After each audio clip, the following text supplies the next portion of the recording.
Everybody, welcome to our Friday morning missions update. I'm here with the Carneys in Mexico, and they said that deer head has been imported in, so they're not killing deer while they're there in Mexico, but they are serving Jesus. And we've had camera trouble with Stan Templeton today in Peru, and you guys as well.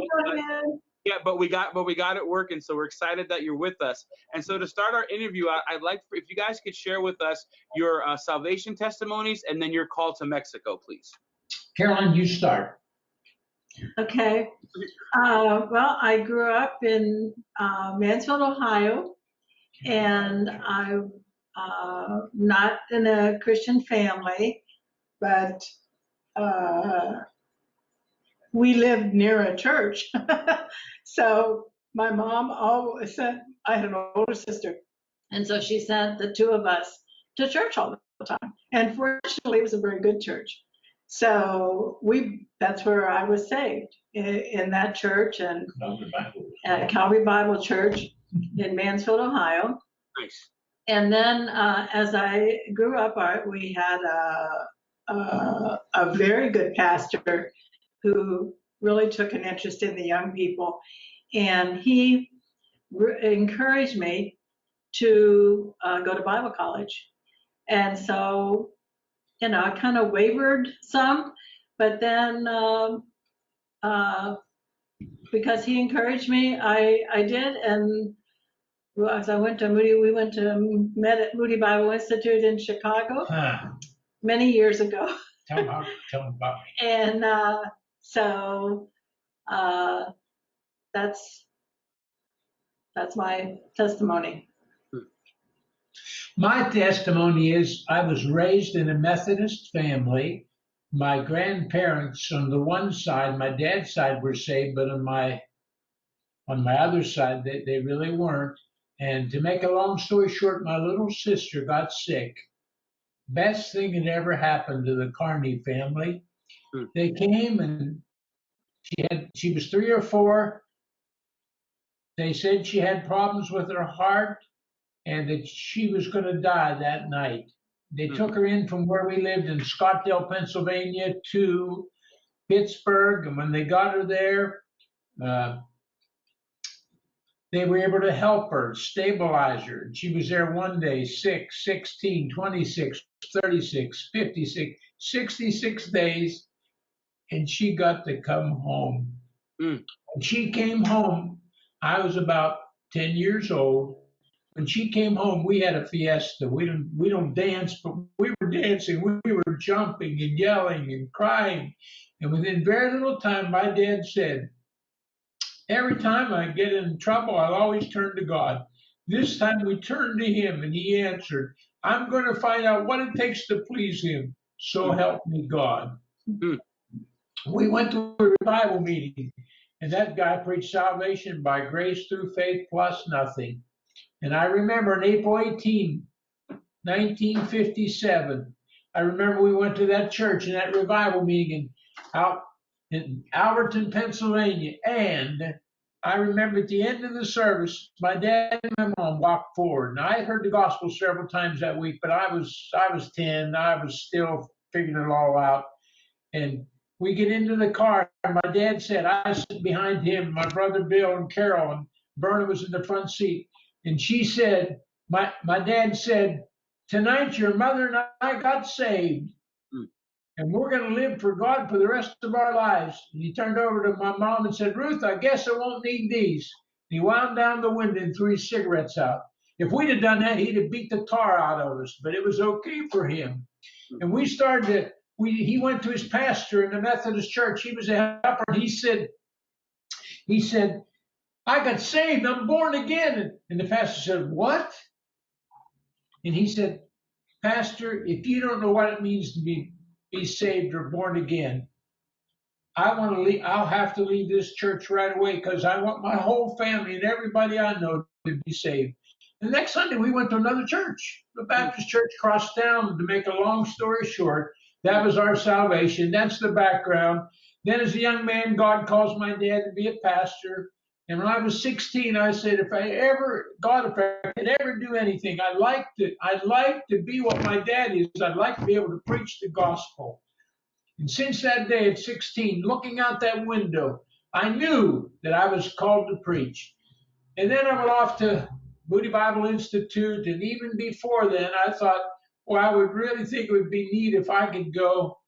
This message that I'm going to say now is not because of the riots and things this week, but this is how I felt and feel. I felt that the black people often got a dirty deal. And if I could go anywhere to be a missionary, I'd love to go to Africa. That'd really be cool. Well, at any rate, we're at Moody. Several times we told God afterward, the pastor, we'd like to go to the mission field. Now we've got 1, 3, 5, 7, 9 kids. And finally, in 1990, when Brother Ray Thompson from Baptist International Missions preached on your response to God's open doors, God called me to be a missionary. So we went off, we resigned, we went off to the candidate school, and I met Dr. Thompson. God used him to show me it's not Africa I'm going to. Whatever that guy's the head of, that's where I'm supposed to go. And so we took 2 years to raise the support, and then came to the field, and we were in Guadalajara and started a church, and then the city here and started one. Now, since 2017, we're working in the villages. And the first guy now, they hadn't had in this church, they hadn't had a pastor in 20 years, a Lord's table in 20 years, a baptism in 20 years. This group of people held together, and they go to other villages and try to tell them about Christ. And we came, and we've been there. And just before this coronavirus broke out, the Lord allowed us to install the new pastor of the church. Now, when we get liberty to go out and visit again, we're going to start another church right near there called Canacombe and do the same thing. So that's how I've been saved. That's how I know that God called me to preach, and I know He called us to be missionaries. And the neat thing is, all of our kids have asked the Lord to save them. 2 are missionaries in France, but one of them was missionary in Africa. I'm taking too much time, aren't I? No, keep going. We're good. Okay. This is the internet. We got time. Okay. And so we go over to his church, and they had a guy there. Honey, I've forgotten his name. Oh, that bothers me. At any rate, Fatai. And he was from Nigeria, Africa. I preached the message. My son-in-law had been working with him. And afterward, he received the Lord as his Savior. That was big for me. And so we've got 2 kids missionaries in France, and we've got one that's a missionary here. We got some that are pastors. But the neat thing is, we didn't do wrong. We went to the mission field. We did right. And I'm glad God gave us the opportunity to do it. And we can still do it, though we're a little old and a little dumb and can't remember. But we can still do something and reach people for Christ. And we thank your church and others for taking care of all of our needs. So you had 9 children? We wanted to have a big family, but we didn't have enough money. Yeah, I mean, you guys are only 21 years old. How'd you do that? I mean, I'm trying to do the math. Oh, thanks. Karen, I told you he was bullying. I told you that. I like you. So Pastor Antonio, that's my brother's name, by the way. So I immediately was drawn to that. So he's been pastoring the church for how long now? So right before coronavirus? Since February, the second Sunday in February, and he had very few weeks because the last time we could go there was March 18th. And so, yeah, wow. He's been tending the flock like privately, has a few things in his home. And the neat thing is, I know of 4 people that he's won to the Lord since the coronavirus broke out. So I'm glad he's there. He's God's man on the spot. And see, he grew up in that village. That's his home. And so, he he manages very well. I mean, we've sent him out as we've been able, which when we can get it out there, we are still sending out, some money and some help for him. But it isn't like he's a stranger there. Right. You know what I'm saying? He knows how to live there, and so he's doing well. Great. So Guadalajara was where you guys landed when you first got to the field? Yes. Uh-huh. Okay, and so then how far are the other churches or the village from where you started? Like how long is from where you guys are and where Antonio is, how far is that trip? Okay, Guadalajara is Well, he clear. didn't mean Guadalajara. Oh, you don't mean from Guadalajara? I think it means from the village now. How far is it from the From city Merida? church? Yeah. Oh, from Merida? Oh, 2 hours. Yeah. 2 hours. It depends. If you're the pastor that we left in the church here, he can make it an hour and 30 minutes. But Uh-huh. I understand. And our son Jeff gets there faster than we do too. Yeah, Latinos, we have this gift of being able to take a Toyota minivan and put it right over an edge of a cliff and not just pull over. Hey. People in it. Yeah, we know how to do it. Hey, don't let's not go there. Hey, our pastor, I mean, he's actually, honestly, he's scary. If you ride with him, it's scary. Yeah. And he goes so fast. And it was funny because I don't know what we were talking about, like things we always wanted to do or something like that.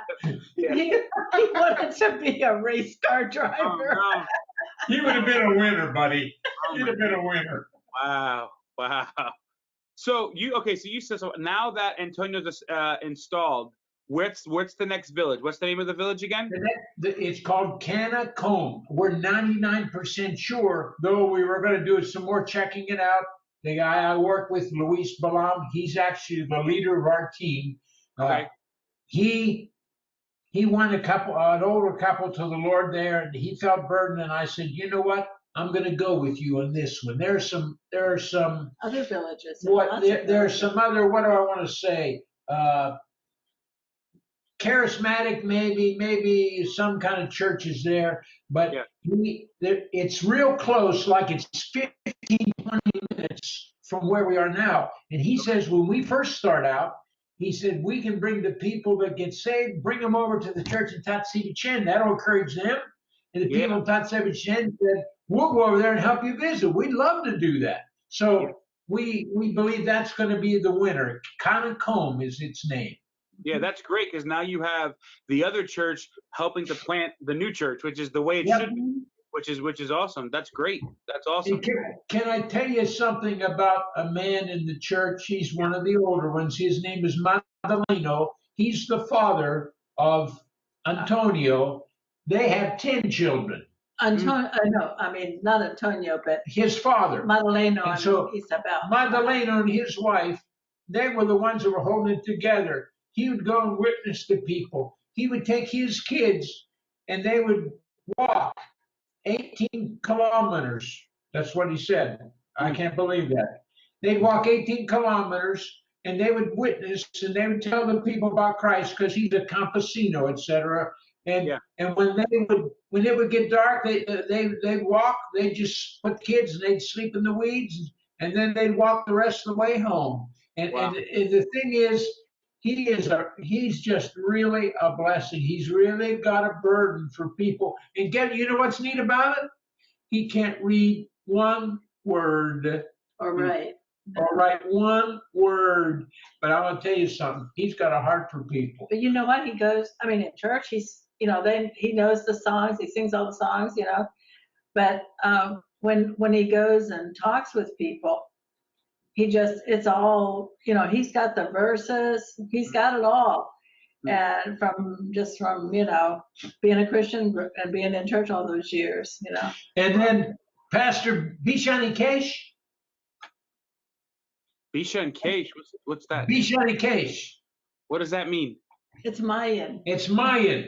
And one of the biggest disadvantages, my buddy I work with, Luis, he knows several Mayan words. I know that, how are you, But there in the villages, particularly the older people, like if somebody knows Mayan, you can really talk turkey with them. And Really? the pastor that we've turned over, he worked in the city as an albañil, construction for many, many years, but he knows Mayan flawlessly. In the village, and among themselves, they speak Mayan. And so we went to visit this fellow one day, and I think it's in a newsletter, and his name is, I forget what it is, Cornelio, and his wife was a strange name.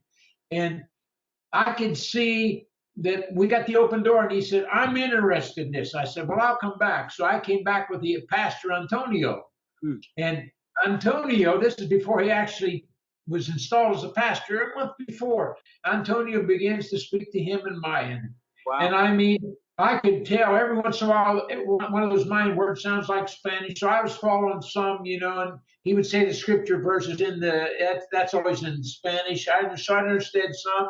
And after a long time, this guy's listening. He turns over to me and he said he wants to become a Christian today, right now. Pastor Donald, you help me. So I don't know. It's neat to know that God knows what he's doing. He just didn't send another gringo there. He sent a man there, not just another Mexican, but a man that can speak their language. Yeah, man. Cool? That's awesome. Wow. Man. And they are just, it's very simple. It's a big difference between, of course, Merida is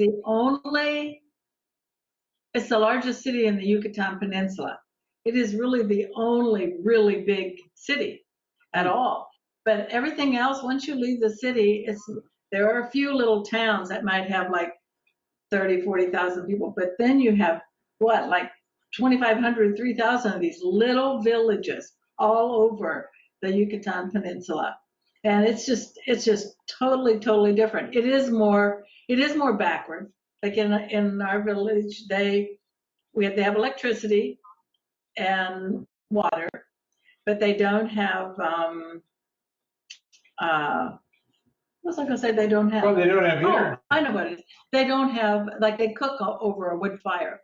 Yeah. They gather wood and do their cooking on a wood fire. They don't use like gas stoves and stuff like that. But and they keep their animals in their houses, so we're sitting there eating with them, and the darn pigs come through, and one of their dogs is called Oso. That's the nickname of the pastor I left here in the city here, 5 minutes from our house here where we are now, and it's different. But you know what? Those people will not let us go to that village and go back home without giving us something to eat.